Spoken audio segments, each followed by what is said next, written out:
या देवी सर्वभूतेषु मां शक्तिरूपेण संस्थिता नमस्तस्यै नमस्तस्यै नमस्तस्यै नमो नमः। जय माता दी।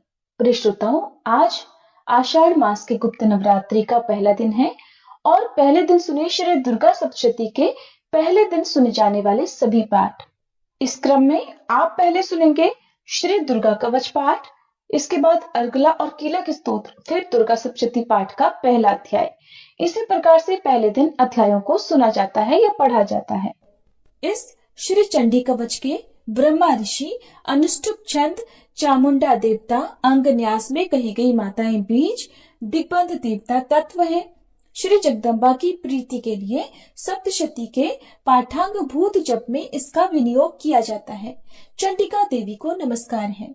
मार्कंडेय जी ने कहा, पितामह, जो इस संसार में परम गोपनीय तथा मनुष्यों की सब प्रकार से रक्षा करने वाला है और जो अब तक आपने दूसरे किसी के सामने प्रकट नहीं किया हो, ऐसा कोई साधन मुझे बताइए। तब ब्रह्मा जी बोले, हे ब्राह्मण, ऐसा साधन तो एक देवी का कवच ही है, जो गोपनीय से भी परम गोपनीय, पवित्र तथा संपूर्ण प्राणियों का उपकार करने वाला है। महामुने, उसे श्रवण करो।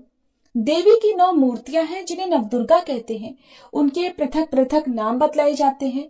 प्रथम नाम शैलपुत्री है, दूसरी मूर्ति का नाम ब्रह्मचारिणी है, तीसरा स्वरूप चंद्रघंटा के नाम से प्रसिद्ध है, चौथी मूर्ति को कुष्मांडा कहते हैं, पांचवी दुर्गा का नाम स्कंद माता है, देवी के छठे रूप को कात्यायनी कहते हैं, सातवां कालरात्रि और आठवां स्वरूप महागौरी के नाम से प्रसिद्ध है, नवी दुर्गा का नाम सिद्धिदात्री है।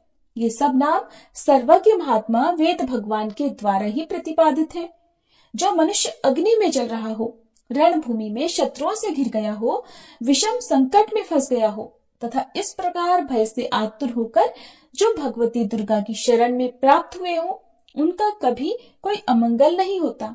युद्ध के समय संकट में पड़ने पर भी उनके ऊपर कोई विपत्ति नहीं दिखाई देती।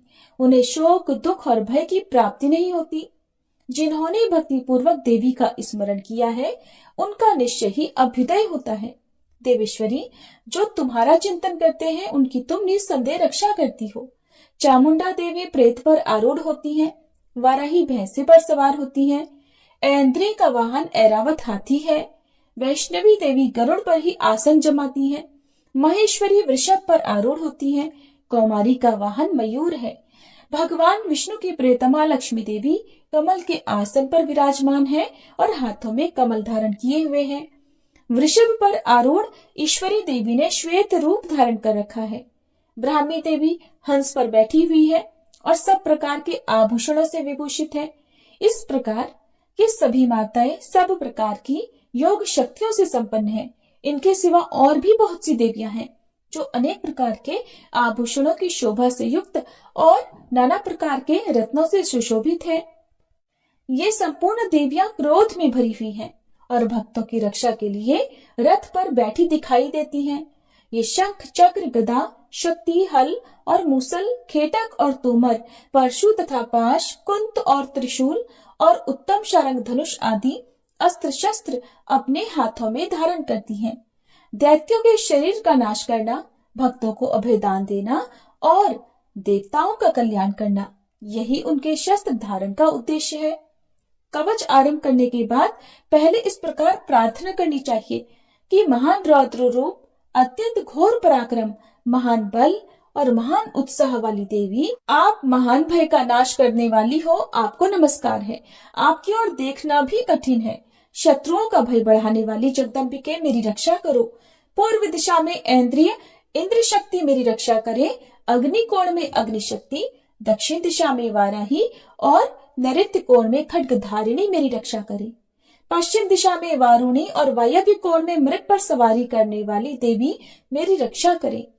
उत्तर दिशा में कौमारी और ईशान कोण में शूलधारिणी देवी रक्षा करे। ब्रह्माणी, आप ऊपर की ओर से मेरी रक्षा करो और वैष्णवी देवी नीचे की ओर से मेरी रक्षा करे। इसी प्रकार शव को अपना वाहन बनाने वाली चामुंडा देवी 10 दिशाओं में मेरी रक्षा करे। जया आगे से और विजया पीछे की ओर से मेरी रक्षा करे। वाम भाग में अजिता और दक्षिण भाग में अपराजिता रक्षा करे। उद्योतनी शिखा की रक्षा करे। उमा मेरे मस्तक पर विराजमान होकर रक्षा करे, ललाट में मालाधारी रक्षा करे और यशस्विनी देवी मेरी भौहों का संरक्षण करे। भौहों के मध्य भाग में त्रिनेत्रा और नथनों की यमघंटा देवी रक्षा करें। दोनों नेत्रों के मध्य भाग में शंखिनी और कानों में द्वारवासिनी रक्षा करें। कालिका देवी कपोलों की तथा भगवती शांकरी कानों के मूल भाग की रक्षा करे। नासिका में सुगंधा और ऊपर के ओठ में चर्चिका देवी रक्षा करे। नीचे के ओठ में अमृत कला और जिह्वा में सरस्वती देवी रक्षा करे। कौमारी दांतों की और चंडिका कंठ प्रदेश की रक्षा करे। चित्रघंटा गले की घाटी की और महामाया तालु में रहकर रक्षा करे। कामाक्षी ठोड़ी की और सर्वमंगला मेरी वाणी की रक्षा करे। भद्रकाली ग्रीवा में और धनुर्धरी पृष्ठवंश अर्थात मेरुदंड में रहकर रक्षा करे।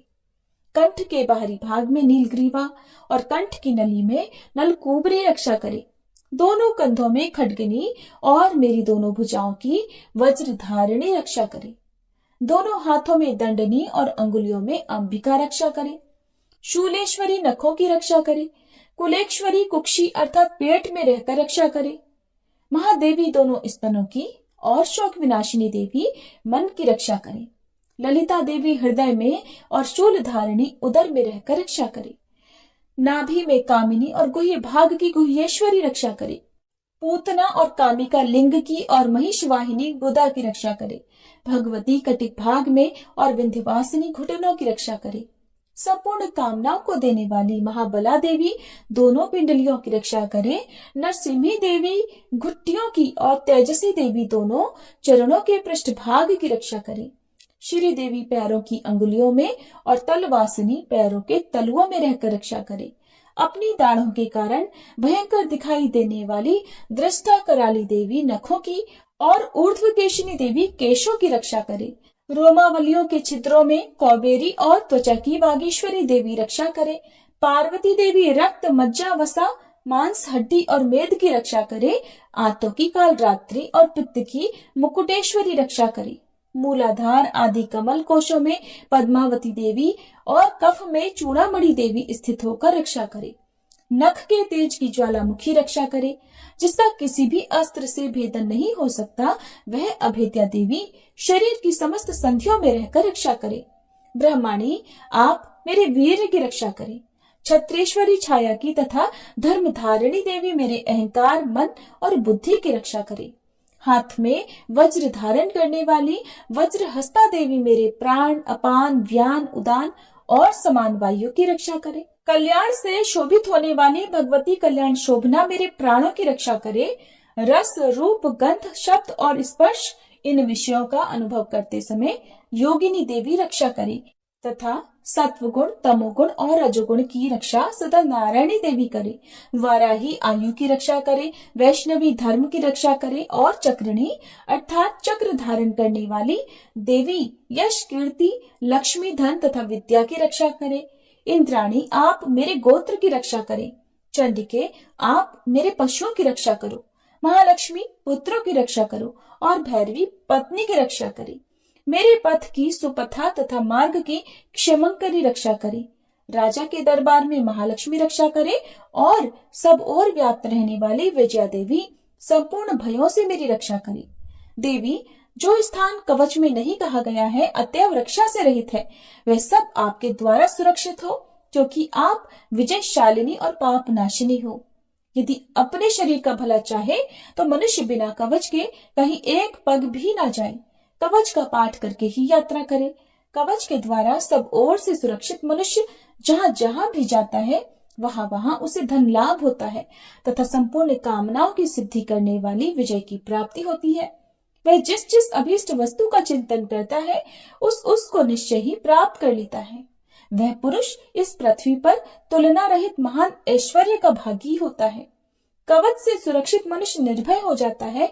युद्ध में उसकी पराजय नहीं होती और वह तीनों लोकों में पूजनीय होता है।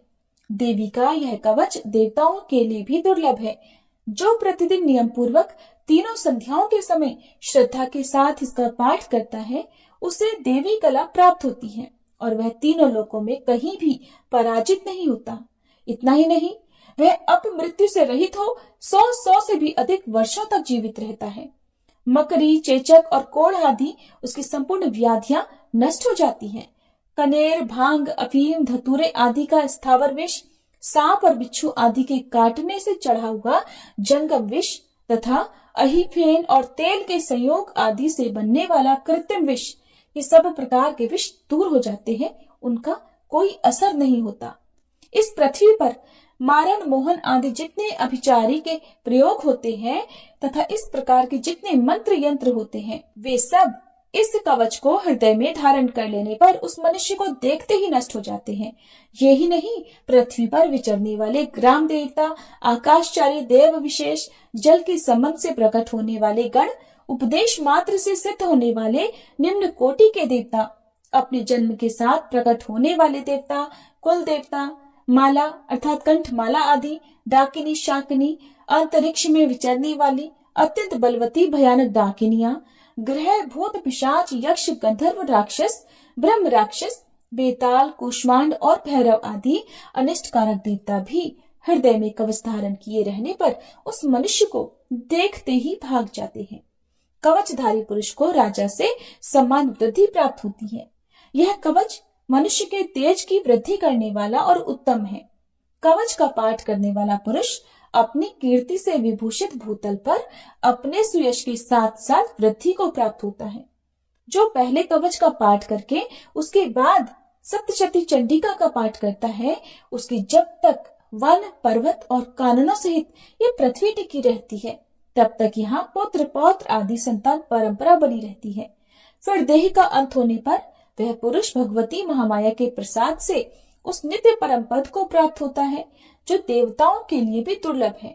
यह सुंदर दिव्य रूप धारण करता और कल्याण में शिव के साथ आनंद का भागी होता है। श्री दुर्गा कवच पाठ समाप्त।